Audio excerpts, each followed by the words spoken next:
Hi, I'm Danny Johnson. Welcome to the Danny Johnson Show. Welcome to our home. This is my home office. Actually, it's more like a prayer room.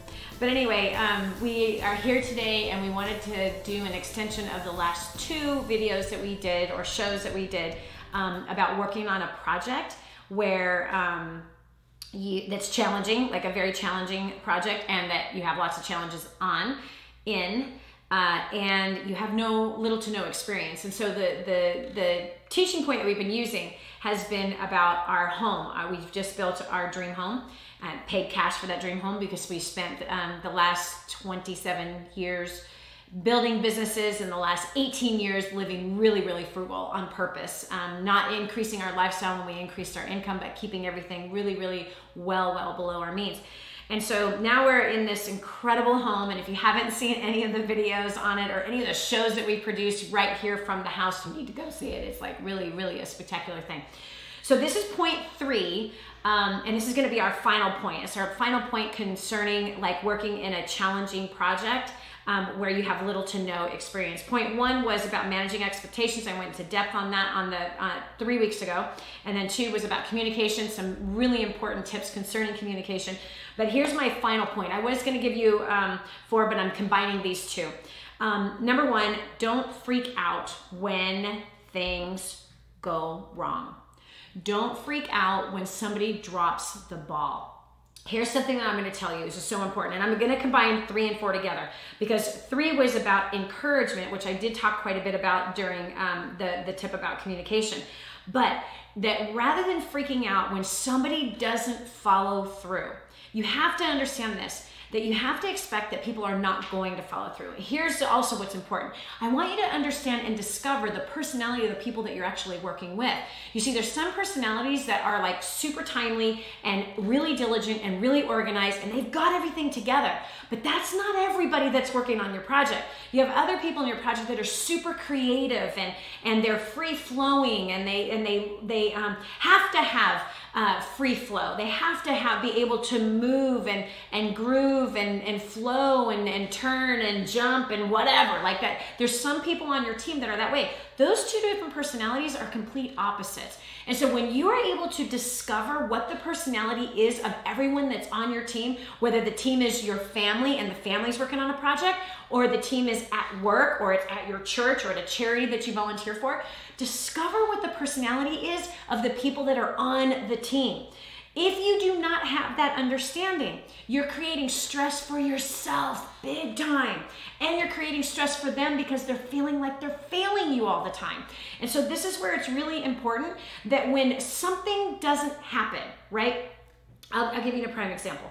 I left for a trip. There was something that was supposed to be done while I was gone. Didn't happen. Didn't happen at all. It's really easy to have your like guts get all like, okay? Really easy to do that. But at the end of the day, I had to say to myself, you know what? I probably should have followed up more.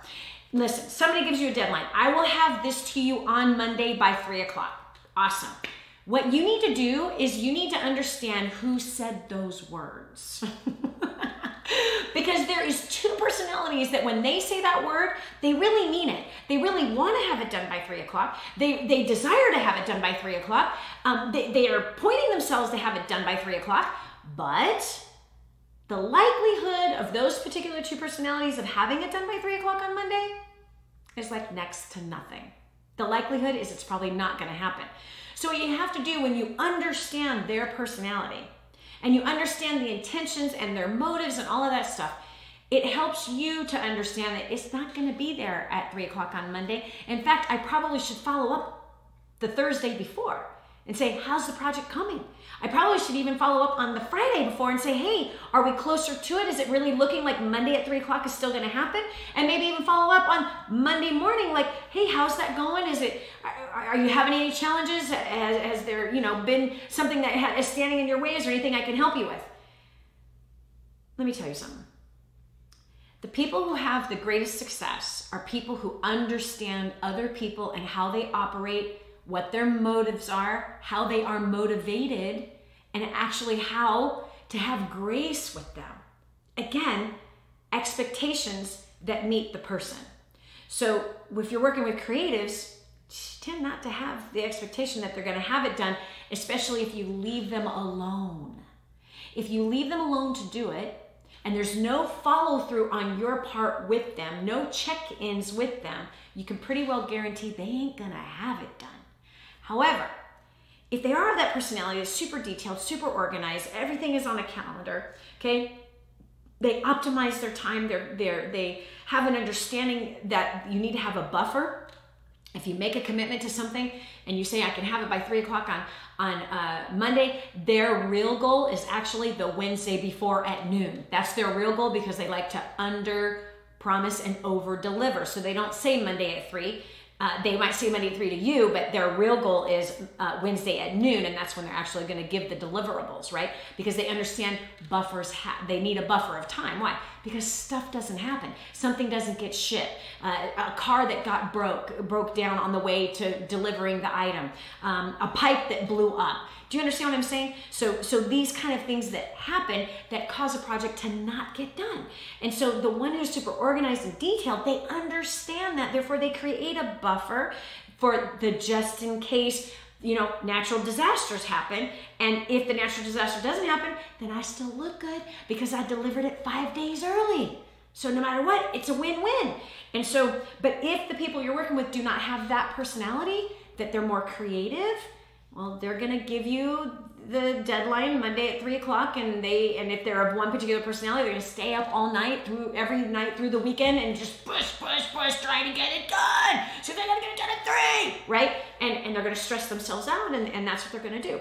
And so what I had to do when I came to that conclusion, and by the way, there's many points in building a home and building out projects that there's going to be stress, and that there's going to be people who drop balls, and there's going to be people who don't follow through, and there's going to be people that get distracted, especially in the construction field, especially in any field where there is any kind of creating that's going on, okay, which is, I don't know, it should be every business has some kind of creating that's going on. So anytime you're dealing with any kind of creation of something, you have to know that you have to follow up, and you have to follow it all the way through.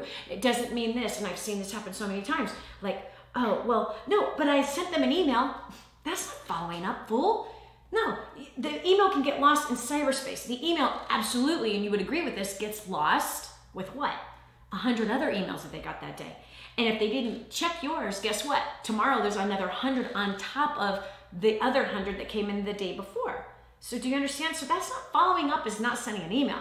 Following up is making a personal connection with the person, live, with the voice of the person, through a text message. If you send a text and that text doesn't get answered, then you're picking up the phone and you're calling and saying, hey, listen, I don't know if you got my text. I just wanted to check in, see how's it going. Is there any challenges that you're having? I would love to check in with you to see if I can answer any questions.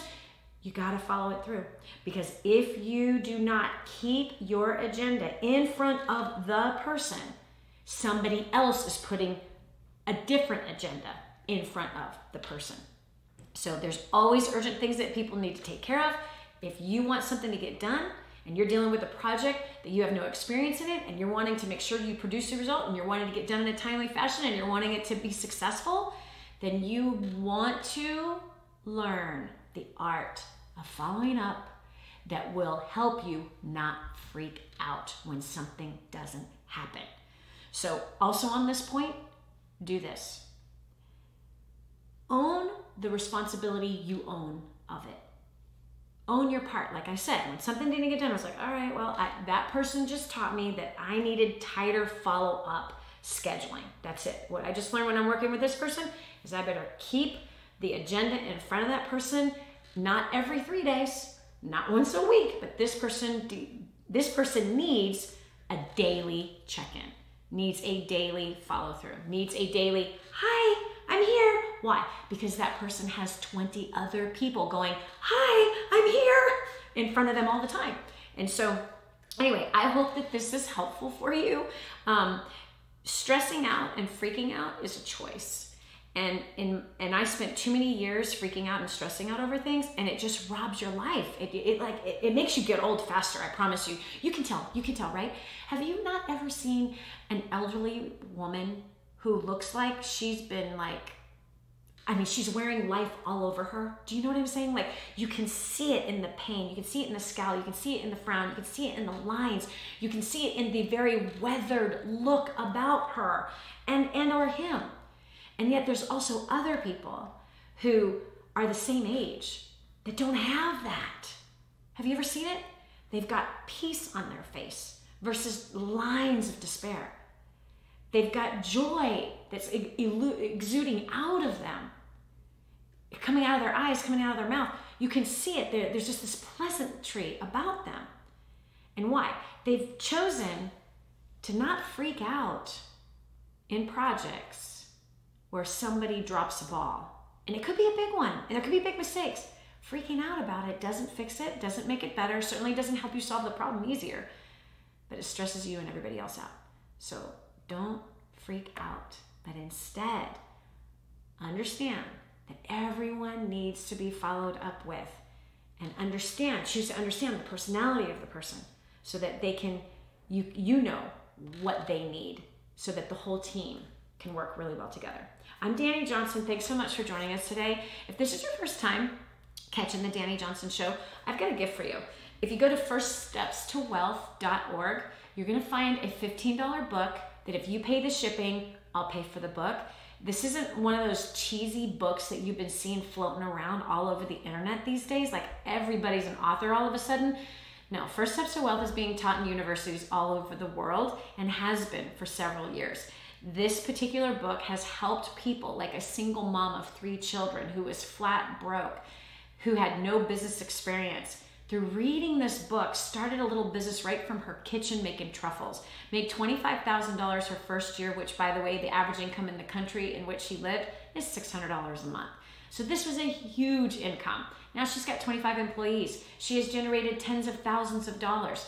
A single mom who was totally hopeless and left high and dry with nothing. No way to even feed her kids. So if that woman who was not educated and was not a business person could be a very successful business person today as a direct result of reading this book, then you can do the same thing. So go to firststepstowealth.com. Get your copy of First Steps to Wealth right now. You pay the shipping to get it to your house, and I will certainly cover the cost of the book. And again, this isn't a cheesy book. This is a real book with real content, with real steps to help you to succeed greatly right now in what it is that you're already doing. So share today's video. We'd love to hear your comments on the bottom.